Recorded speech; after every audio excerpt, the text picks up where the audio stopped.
Kwa hiyo hizo pointi 28 zingetosha kabisa, isipokuwa kwa kuwa nimewekwa hapa, naomba nijikite kwenye maeneo matatu tu ambayo wao labda wameagusia, lakini mimi nataka kuingia kwa ndani kidogo zaidi.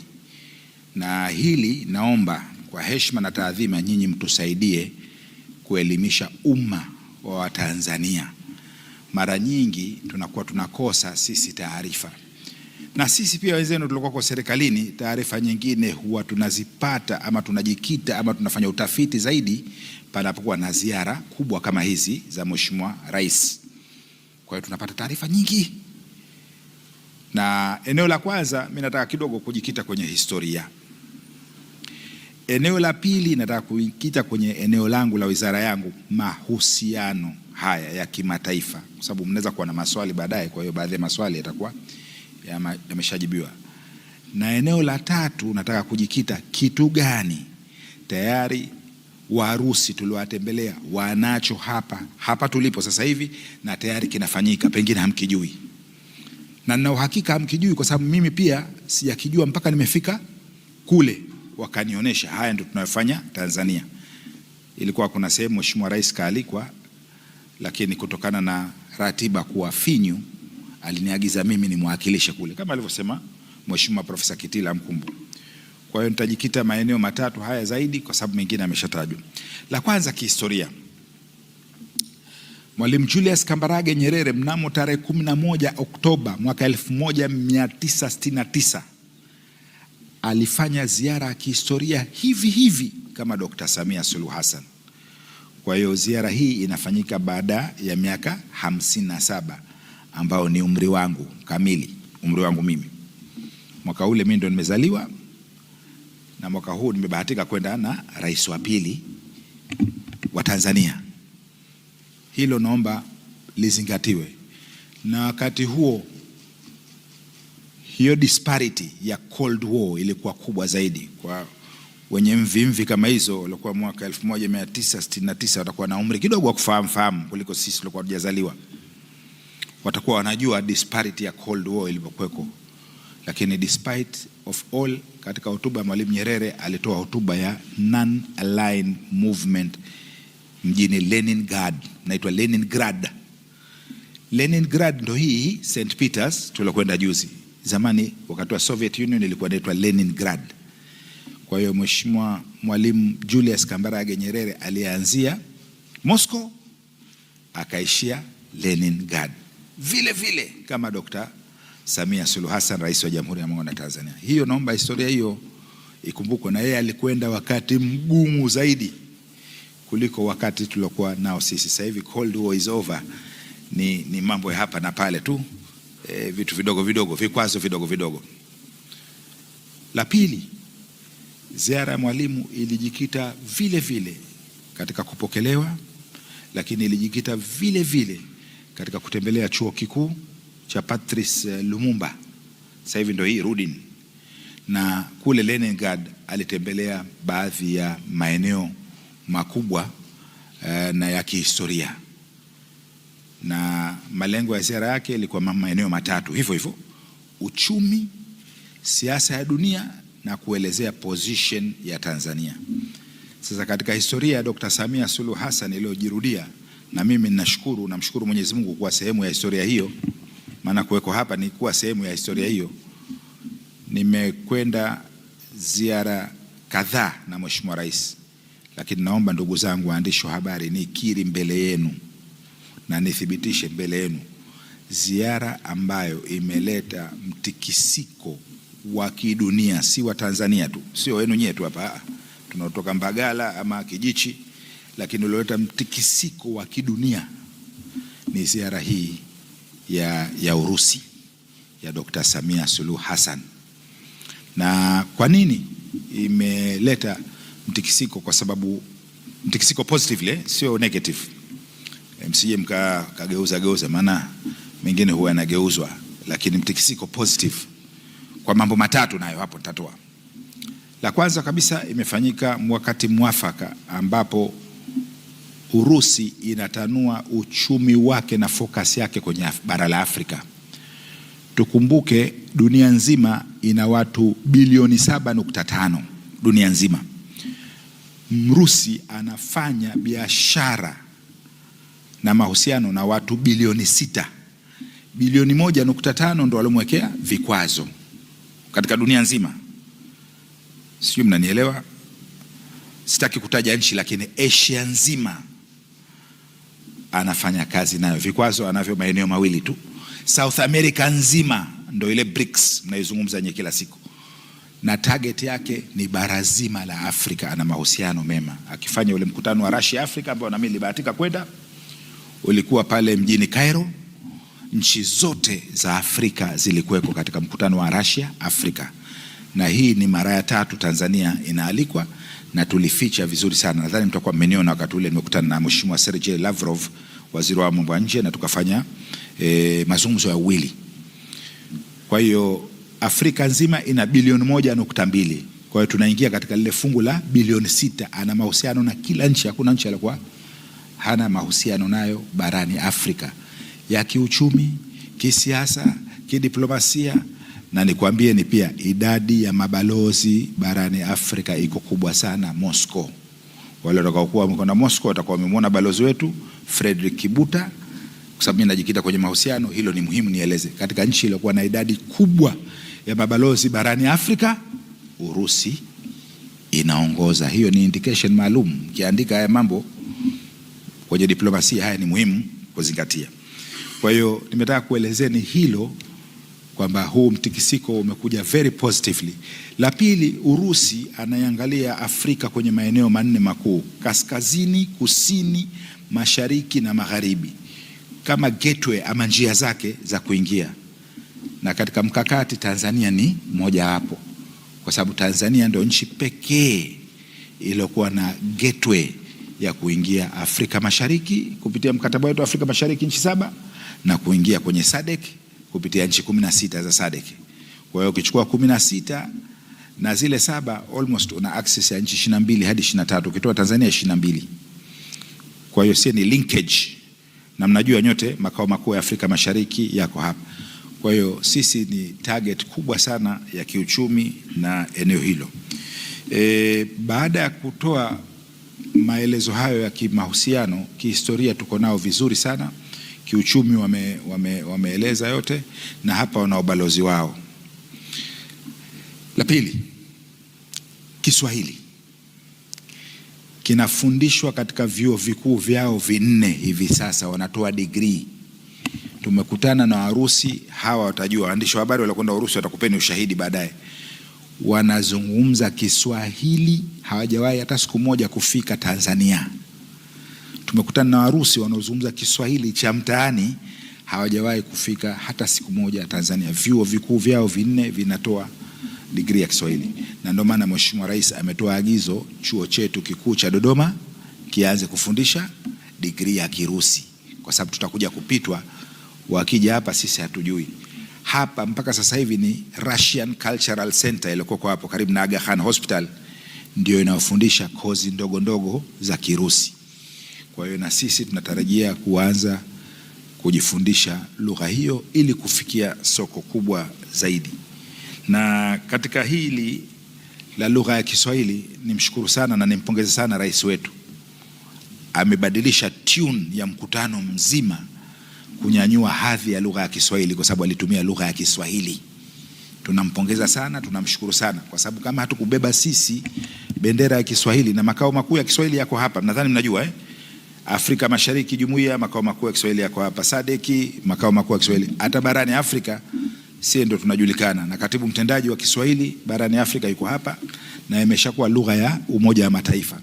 Kwa hiyo nimshukuru sana Mheshimiwa Rais. Hata katika vikao vya ndani Mheshimiwa Vladimir Putin amepiga Kirusi chake, na Mheshimiwa Dr. Samia Suluhu Hassan amepiga Kiswahili chake, na hii imeashiria kwamba Kiswahili sasa imefikia yale malengo yaliyowekwa na UNESCO kwa lugha ya kimataifa. Kwa hiyo tuendelee na sisi kujivunia kwa lugha yetu, na bahati nzuri pale sisi tulikuwa na mkalimani ambaye pia anaongea Kirusi, na watoto kadhaa ambao watoto wetu ama vijana wetu kadhaa wako wakiwa wanasoma lugha, na nyingi miongoni mwa degree zao wanakuwa wanasomesha lugha yao kwanza, mwaka wa kwanza, kabla hujaingia ile degree yako halisia. Eneo la tatu nalotaka kusema, nyanja ya elimu. Wametaja waheshimiwa wote, Urusi ina elimu ya kisasa ambayo inashindana na nchi nyingi duniani zilizoendelea. Naomba nikwambie ndugu zangu, zamani sisi tulikuwa na notion kwamba mtu akisoma Urusi akirudi anakuwa hivyo anavyokuwa. Tulikuwa na notion hiyo. Mimi walimu wangu walionisomesha wote, walimu walionisomesha mimi wote, sekondari pamoja na chuo kikuu, walisoma Urusi wakati ule na wanazungumza Kirusi fluent. Mkitaka baadaye nitakutabulisheni kwa walimu wangu walionisomesha, na mpaka leo wanazungumza Kirusi fluent. Lakini mambo yao yalikuwa wakati huo kidogo tofauti kwenye imani, kwenye hivi. Sasa hivi mabadiliko makubwa yameshatokea. Degree wanazotoa wao baadhi yake zinashindana hata na mataifa yaliyoendelea. Na Mheshimiwa Rais mmeona katika kile chuo kikuu kimeanzishwa mwaka 1938 kilichomkabidhi degree, ni chuo ambacho kinajulikana sana duniani na kimetoa viongozi wengi barani Afrika ambao kimemtunukia shahada maalum. Chuo kile wanasema degree yake inajulikana dunia nzima, kwa sababu hata hayo mataifa yaliyoendelea vijana wao na wanafunzi wao wapo pale, na tumeona mataifa mbalimbali ikiwemo Middle East nzima inapeleka. Middle East nikisema najua mnadhani nafahamu, Mashariki ya Kati wanapeleka pale kusomesha, na mnaelewa maendeleo yanaendelea Middle East. Na mmoja katika mapokezi alikuwa kavaa kabisa ki Middle East kumpokea Mheshimiwa Rais pale, kwa sababu kulikuwa na kila mataifa yamewakilishwa kwa kivazi chao kwenye chuo kikuu. Lakini kubwa zaidi, kwa upande wa serikali tumeomba nafasi takriban 500 kila mwaka, zitaongezeka Mungu akitujalia. Tunaendelea mimi kampeni ya kuongeza idadi hiyo, lakini naomba niseme pia kupitia kwenu kwamba wana fursa ya degree kule unaipata kwa $5,000 tuition kwa mwaka, ambayo ni rahisi kuliko ukanda wa nchi zilizoendelea. Kwa hiyo ni fursa kwa mtu binafsi pia anataka kumsomesha mtoto wake kumpeleka. Kuna vyuo vikuu kadhaa wameshatupa nyaraka zao, na hizi nyaraka zao tutaziwasilisha kwenu kupitia kwa mkurugenzi wetu mawasiliano Mindi Kasiga, nitampatia mimi. Wamenipa brochures na prospectus ili wananchi wa kawaida wajue wanaotaka kuchukua fursa hiyo. Alikuwa kakosa scholarship program au mwenye uwezo wake wa kumlipia mtoto wake ama ndugu yake, ama ameshachangishana kwenye familia, mko tayari, mnaweza kutumia fursa hiyo. Hilo nimetaka kulieleza kwenu. Lakini eneo la mwisho mbali ya mafanikio yote na yanamgusa kila rika katika nchi, kwa sababu kila rika amefaidika. Kijana amefaidika, mtoto wa kike, mtoto wa kiume, kila jinsia amefaidika, kwa sababu kuna scholarship program. Mfanya biashara amefaidika. Ukienda kwenye sekta ya afya, pharmaceutical, kujenga viwanda vipya vya madawa, chanjo. Mkulima amefaidika, mbolea. Mfugaji amefaidika, chanjo za wanyama. Wameeleza. Kwa hiyo kila mmoja katika jamii yetu katika hii ziara ya Urusi amefaidika. Hakuna hata mmoja alioachwa. Hata wale waliokuwa na mahitaji maalum pia wamefaidika. Yako mambo yao ambayo tumekuwa discuss. Lakini moja kubwa sana ambalo sikuwa nalijua, Mheshimiwa Rais alialikwa kutembelea kampuni moja inaitwa Marathon. Marathon tukiambiwa manake mtu anakwenda mbio, lakini hiyo kampuni haihusiani kabisa na mbio. Marathon wana outlet za supermarket 36,000. Ngapi? 36,000 supermarket nchi nzima ya Urusi alotaja mheshimiwa. Square kilomita milioni 17, wana 36,000 outlet. Nimekwenda mimi pale, sijui chochote, niko blank, niko zero. Kufika pale nimekwenda na mimi ndio ulikuwepo nani mwingine alikuwepo? Huyu bibi nimekwenda naye. Na huyu ndo wa kwenu Huyu wa kwenu huyu. Maana yeye ndo sekta ya habari kutoka Wizara ya Mambo ya Nje, ndo linkage yenu. Baadaye atakupeni, ana picha, ana mambo chungu zima hiyo kampuni. Katika kila supermarket kuna shelf moja limeandikwa Tanzania, products of Tanzania. Hii mimi nimekaa nchi mbalimbali duniani, nimefanya kazi nchi mbalimbali duniani, nimepelekwa kama balozi wa Jamhuri ya Muungano wa Tanzania. Sikuwahi kuliona hata parachichi, baadhi ya nchi sikuwahi hata kuliona parachichi moja kutoka Tanzania. Nimeona tu parachichi limeandikwa, lakini jina la nchi jirani sitaki kuitaja. Sikuwahi. Hapa tumeona korosho za Tanzania, tumeona juice za Tanzania, tumeona matunda ya Tanzania, tumeona parachichi la Tanzania, tumeona avocado oil, mafuta ya maparachichi Tanzania, tumeona kila product ya Tanzania katika shelf hii ipo. Malalamiko yao kwamba hivi sasa tunanunua kupitia kwa madalali au watu wa kati. Tungependa kuwa na mahusiano moja kwa moja na Watanzania tukanunua product zao. Sijui mnanielewa? Huwa tunakutana na nyinyi kwenye maonesho mbalimbali, kina mama wanaweka product zao mbalimbali na kadhalika. Na maisha, hata budget ikisoma kule watu wanalalamika masoko. Wao wanalalamika, wanataka kulijua soko letu ili waje kununua. Kwa hiyo ni fursa kwa kila anayezalisha hata mafuta ya nywele, hata mafuta ya nazi, hata yale ya kujipaka yenye spice, hata masaji. Wanataka kila product mnayojua nyinyi kwa ajili ya kujaza mashelfu hayo 36,000 kwa kuanzia. Zile zitakazotoka ndio watakuwa wanaendelea nazo zaidi. Tumeelewana? Tumechukua hatua hapo, hatujataka kuchelewa kuwaunganisha na baadhi ya wazalishaji wakubwa wa Tanzania. Hapo tumefanya hiyo kazi. Tumewaunganisha nao, wameshaanza mazungumzo. Baada ya wiki 2 wanaleta ujumbe wao wa watu 8 kuja kuangalia product mbalimbali za Tanzania, kusaini mikataba na kupeleka. Wao wana mfumo mmoja mzuri sana tofauti na nchi hizi zilizoendelea. Wao wanafanya certification hapa, ile phytosanitary, upate certificate ya kuexport, wanafanya hapa kabla ya kwenda kwao. Wakishafanya ile, ukishapata approval, ukishagongewa muhuri, inaingia moja kwa moja kwenye soko lao. Wamefanana sana na sisi tulivyo, system zetu. Mnaweza kuwaita wao ni wa Afrika wa Urusi na sisi labda Warusi wa Kiafrika huko. Tumefanana sana mindset zetu, thinking yetu, wala kwenda watakwambia hilo. Kwa hiyo pale tumeunganisha na makampuni kama 6 jumla yake ya product mbalimbali. Nimesahau tobacco kuitaja, tobacco ya Tanzania ipo pia. Spices, karafuu, hizi spices, hiliki na mambo mengine yote wana shelf zima.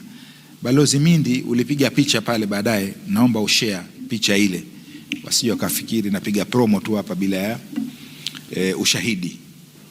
Sasa kampuni hiyo kama miaka 2 au 3 imekuja Tanzania kimya. Ndio ule mradi aliotaja Mheshimiwa Rais wa ndizi. Mlisikia mradi wa ndizi Morogoro na Rufiji. Sisi hatuna habari. Kufika pale na mwakilisha Mheshimiwa Rais, wakanipa presentation yao. Hii hapa presentation yao, na katika hii presentation naomba nikuonesheni eneo moja tu. Hili wameandika strategy yao ya bara la Afrika pa kuingilia katika eneo hili. Umeona hii ni East Africa na SADC. Gateway ni Tanzania. Hii ni uwekezaji wote watakaofanya. Tunakwenda zetu ukurasa wa 2, wameanza na hekta 6,000 tayari. Wameshaanza hekta 6,000. Production yao ni tani 340,000 ifikapo mwaka 2029. Tani 340,000. Tanzania nzima sasa hivi hatuna sisi wenyewe za kula sisi tani hizi. Sio, mnanielewa? Mimi napenda call a spade kusema ule ukweli ulivyo. Investment total yao wanaoingiza ni milioni 190 tu dola. Nafasi za ajira mpaka sasa hivi wameajiri kama watu 1,000 na kitu, lakini nafasi zote za ajira 30,000 ifikapo mwaka 2029. Tayari ile limeshaanza, engine imeshaanza kwenda. Na full production capacity mwaka 2029 hapa. Lakini sio hivyo tu, wametoa shamba la mfano tayari katika ekari 6,000. Hii ndizi imezaliwa Tanzania, inakwenda Urusi. Ndizi hii huili wewe wala mimi, inakwenda wapi? Urusi. Itapata bei ya Kirusi. Mtauliza, je, fedha zinaingiaje? Wana njia zao, na ndio maana tulikuwa na governor. Mlimwona governor wale mlokwenda? Mlimwona eh? Ulipiga naye picha? Hajaenda kutembea yule, kenda kwa kazi maalum. Hii ni migomba. Zamani kwenye shamba letu la babangu mimi tulikuwa na mgomba mmoja, ukipanda mmoja hapa mmoja kule, nashangaa wao wanapanda hivi. Umeona tofauti? Ni mbinu ya kisasa wanatumia, irrigation ya kisasa. Wanaanzisha shamba la minazi, miche milioni 13 tayari wameshapanda. Miche milioni, chukueni minazi ya Zanzibar yote, ya Mafia kule Lindi, sijui inafika mingapi, maana sijui takwimu ya mwisho ilifanywa nini ya minazi, lakini hii ni minazi 13 ambayo imeshapandishwa tayari, na hii wanaonesha nasari. Hii wanataka kupanda kwenye mashamba yao hayo watakayopewa pamoja na Morogoro. Na nimalizia mwisho, product wanazozihitaji ni mananasi kutoka Tanzania, wanahitaji maembe, bado wanahitaji ndizi nyingine. Chakula chao kikuu kabisa ni ndizi. Na ukurasa wa mwisho ni Watanzania ambao wameshaajiriwa pale. Hawa Tanzania, hawa timu wa Tanzania ambao wameshaajiriwa, wanafanya kazi, wako nafasi mbalimbali, wengine wanasomeshwa katika chuo hicho kilichomtunukia shahada Mheshimiwa Rais, na wanasoma pale, na hili ndio shamba lao lilivyo hivi sasa la migomba ama midizi. Migomba kwa ekari 6,000 ambayo wanatarajiwa kuzalisha tani hizo. Nimetaka kusema hayo kwa sababu mpate kujua haya aliyozungumza Mheshimiwa Waziri, haya aliyozungumza mkurugenzi diplomasia ya uchumi, kuna mengine yameshaanza. Mimi nataka nikuachilieni jambo moja tu, ndugu zangu. Mimi nimekwenda kwenye business forum nyingi, nimezungumza kama Balozi Ulanga anavyozungumza, nimezungumza kama Profesa Kitila Mkumbo, lakini swala nataka kukuacheni nyinyi, Watanzania tuko tayari kwa kiasi gani? Watanzania tuko tayari kwa kiasi gani kulikabili soko hilo la Urusi? Watakapokuja baada ya wiki 2, Watanzania tuko tayari kuwaonesha nini, kuwapeleka wapi ili tuingie nao mikataba. Mheshimiwa Rais wetu ameshatufungulia njia, kama kule kwenye Royal Tour aliendesha gari yeye mwenyewe akavaa magwanda, mlimuona nyote. Hapa ameshatufungulia njia, ameshatufungulia mikataba kadhaa ambayo imesainiwa na nyinyi mkiwa mashuhuda. Wengine mmemuuliza maswali pale, nimekuoneni pale Urusi, na leo mtatuuliza tena. Lakini swali moja naomba na nyinyi wa Tanzania mwaulize, tuko tayari kwa kiasi gani kwa fursa hizi zinazoibuliwa na serikali yao na rais wao? Naomba niishie hapo kwa leo. Niko tayari kupokea maswali yenu mengi, nimejitayarisha kwa ajili ya maswali, na nikushukuru sana mkurugenzi mawasiliano kwa kunipa nafasi hii. Asante.